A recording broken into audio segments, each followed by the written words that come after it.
Hello बच्चों, कैसे हो सभी। होप आप सभी ठीक होंगे। तो आपके लिए एक बहुत ही शानदार न्यूज़ आ रही है। जो बच्चे 12th क्लास में पढ़ रहे हैं उनके लिए एक बहुत ही शानदार न्यूज़ आ रही है। जो 21st जो 2021 में एग्ज़ाम देने वाले हैं, 22 मई को एक नई अनाउंसमेंट हुई है हमारे पास जो आ रही है। ठीक है जी, तो एक बिल्कुल नई अनाउंसमेंट है, आपके लिए न्यूज़ है। गवर्नमेंट ने आपके लिए कोई एक डिसीज़न लिया है, उसके बारे में आज बात करेंगे। तो बने रहिए मेरे साथ इस वीडियो में और आइए देखते हैं कि क्या न्यूज़ है हमारे पास। तो आपको पता है कि हमारे जो एजुकेशन मिनिस्टर हैं रमेश पोखरियाल निशंक जी, इन्होंने 17 मई को हमारे पास क्या किया था, एक मीटिंग ली थी एजुकेशन सेक्रेटरीज़ स्टेट्स वालों के साथ, सभी एजुकेशन सेक्रेटरीज़ के साथ स्टेट्स के। तो उस मीटिंग का कोई कंक्लूज़न अच्छा नहीं निकल पाया था हमारे पास। और इसके बाद क्या हुआ था, उनने बस मीटिंग ली थी और ये कुछ नहीं बोला था कि किस तरह से एग्ज़ाम होंगे, और इस पे कोई डिसीज़न या कोई म्यूचुअल कंक्लूज़न इस पे नहीं बन पाया था। तो उसके बाद इन्होंने क्या बोला है कि उस मीटिंग के बाद इन्होंने बोला था कि हम लोग कोशिश कर रहे हैं बच्चों को ऑनलाइन पढ़ाने के लिए अच्छे कोशिश कर रहे हैं, और उन एरियाज़ में एनजीओज़ की हेल्प भी ले रहे हैं और लोकल बॉडीज़ की हेल्प ले रहे हैं जहाँ पे जो फैसिलिटीज़ हैं वो कम हैं। ठीक है जी, तो एनजीओज़ की हेल्प और लोकल बॉडीज़ की हेल्प ले रहे हैं कम फैसिलिटीज़ वाले एरिया में। तो ये सब बताया है। इसके बाद एक नई अनाउंसमेंट जो स्कूल वालों की तरफ से आपके पास आ रही है, स्कूल कमेटी की तरफ से आपके पास आ रही है, वो ये है कि जैसे ही आपके समर वेकेशंस जो कि अभी चले हुए हैं, जो भी आपके समर वेकेशन चले हुए हैं, ये जब ख़त्म होंगे तो उसके बाद क्या है कि आपको एक एग्ज़ाम देना पड़ेगा। जैसे ही आपकी ऑनलाइन क्लासेस दोबारा शुरू होंगी समर वेकेशंस के बाद, तो आपको एक ऑनलाइन एग्ज़ाम देना पड़ेगा जो मोस्ट प्रोबेबली फुल सिलेबस का होगा। ठीक है जी, तो इसके लिए भी आपको तैयारी जारी रखनी है। ये नहीं करना है कि अब पेपर तो पोस्टपोन हो गए तो क्या ही पढ़ेंगे। ठीक है जी, तो आपको एग्ज़ाम देना पड़ेगा। एग्ज़ाम के लिए तैयार रहें, स्कूल वाले आपका एग्ज़ाम लेने जा रहे हैं। ठीक है जी, तो समर वेकेशंस में ध्यान से पढ़ें और अपना सिलेबस रिवाइज़ करते रहें। ठीक है जी, जैसा मैंने बताया एग्ज़ाम ऑनलाइन होगा, ऑफलाइन नहीं होगा, स्कूल नहीं जाना होगा आपको। ठीक है जी, अब स्कूल खोलने पे अभी कोई डिसीज़न नहीं हुआ है कि स्कूल खुलेंगे या नहीं खुलेंगे, इस बारे में अभी कोई डिसीज़न नहीं हुआ है, क्योंकि अगर स्कूल ही खुल पाते हैं तो एग्ज़ाम ही हो जाएंगे फिर तो इसलिए एग्ज़ाम आपका क्या होगा, ऑनलाइन होगा। ठीक है जी, तो एक और ख़बर हमारे पास आ रही है कि जो सेक्रेटरी जनरल है सीबीएसई स्कूल काउंसिल की, उन जिनका नाम है इंदिरा राजन, उनने क्या किया है, एक हिंदू न्यूज़ जो हमारा द हिंदू न्यूज़पेपर है उसको दिया है अपना इंटरव्यू। और इंटरव्यू में भैया क्या बोला है, तो इंटरव्यू में बोला है कि exam has to be conducted even if it's delayed probably even by using alternative examination patterns.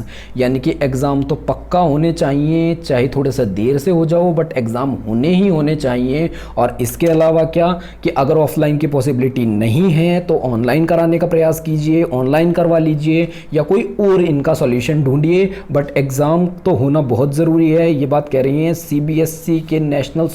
CBSE schools की नेशनल काउंसिल की जो सेक्रेटरी जनरल हैं इंदिरा राजन जी, उनका कहना है ये। ठीक है जी, तो यानी कि वो एग्ज़ाम के फेवर में हैं। अच्छा, इसके अलावा एक हमारे पास न्यूज़ जो न्यूज़ है ये सबसे इम्पोर्टेंट न्यूज़ है आपके लिए, ये आज ही आई है 22 मई को। तो गवर्नमेंट ने क्या किया है कि एक ग्रुप ऑफ मिनिस्टर्स की कमेटी बना दी है हमारे पास, और ग्रुप ऑफ मिनिस्टर्स की कमेटी जो है ये क्या करेगी, ये करेगी क्लास 12th के एग्ज़ाम्स पे डिसीज़न। ठीक है जी, तो आपका डिसीज़न कुछ मिनिस्टर्स लेने जा रहे हैं। तो कौन कौन है वो मिनिस्टर्स, तो उनमें हैं डिफेंस मिनिस्टर राजनाथ सिंह जी, जो इसको हेड भी करेंगे, इस कमेटी के हेड हैं। इसके अलावा information broadcasting minister Prakash Javadekar जी, जो पहले ह्यूमन रिसोर्स डेवलपमेंट मिनिस्टर थे, और एजुकेशन मिनिस्टर रमेश पोखरियाल निशंक जी तो हैं ही। इसके अलावा क्या है कि कुछ न्यूज़ ऐसे भी आ रही हैं कि स्मृति ईरानी जो पहले ह्यूमन रिसोर्स डेवलपमेंट मिनिस्टर थी प्रकाश जावड़ेकर से पहले, उनको भी इस कमेटी में रखा जा सकता है, और वो भी जो है इस कमेटी की मीटिंग्स के अंदर पार्टिसिपेट करेंगी। बट इसके बारे में अभी कुछ क्लियर नहीं है, उनके बारे में भी कुछ इस तरह की न्यूज़ आ रही हैं। बट ये लोग जिनके नाम लिखे हैं ये पक्का कमेटी में हैं और ये लोग आपका डिसीज़न लेने जा रहे हैं कि CBSE का जो 12th का एग्ज़ाम है वो होगा या नहीं होगा, या कब होगा, या कैसे होने वाला है, अगर होगा तो ऑनलाइन होगा कि ऑफलाइन होगा, और जो भी इस बारे में ज़रूरी फैसिलिटीज़ हैं वो कैसे प्रोवाइड की जाएंगी, सेंटर्स कहाँ पर बनेंगे। तो सभी इन्हीं मिनिस्टर्स को जो है डिसीज़न लेना है। तो चलिए आगे देखते हैं ये कब लेने वाले हैं डिसीज़न। तो ये डिसीज़न लेने वाले हैं अपना एक मीटिंग में, जो कि होने वाली है संडे यानी कि 23 मई को, यानी कि कल। और कितने बजे? तो सुबह 11 बजे। और ये मीटिंग क्या है कि वर्चुअली होगी, ठीक है जी, वर्चुअली ये मीटिंग हमारे पास होगी।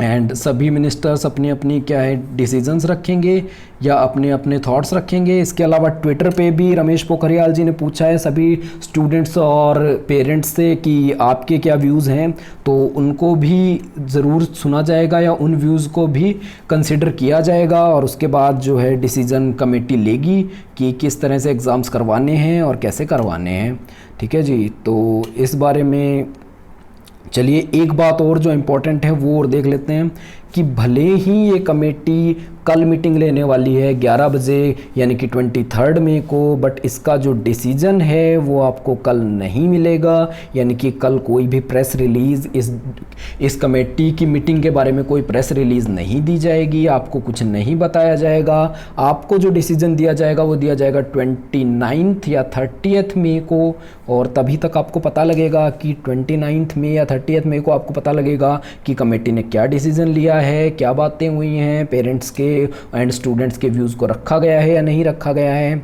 ठीक है जी। तो तब तक आप अपनी तैयारी करते रहिए, आप अपनी तैयारी जारी रखिए। और इसके अलावा क्या है कि आप ट्विटर पे अपनी जो मुहिम है वो भी चलाते रहिए, ठीक है जी। तो चलिए आगे देखते हैं कि इससे आगे बस शायद आज के लिए इतना ही करते हैं, ठीक है जी। तो आज के लिए बस इतना ही करते हैं। आज यही न्यूज़ है हमारे पास, ये 3 या 4 हमारे पास इंपॉर्टेंट न्यूज़ थी जो हमने देख ली कि कैसे क्या है, ठीक है जी। तो आप अपनी तैयारी जारी रखिए, बेस्ट ऑफ लक आपकी तैयारी के लिए, पढ़ते रहिए और अपनी तैयारी जारी रखिए। Thank you for watching. Like कीजिए, चैनल को सब्सक्राइब कीजिए, और अगर आपको चैनल अच्छा लगा है तो सब्सक्राइब कीजिए, और अगर आप सब्सक्राइब करते हैं तो प्लीज़ बेल नोटिफिकेशन को दबाना बिल्कुल मत भूलिए। तो तब तक के लिए खुश रहिए, हेल्दी रहिए और पढ़ाई करते रहिए। तो और हमारा चैनल PRVV केमिस्ट्री देखते रहिए। Thank you.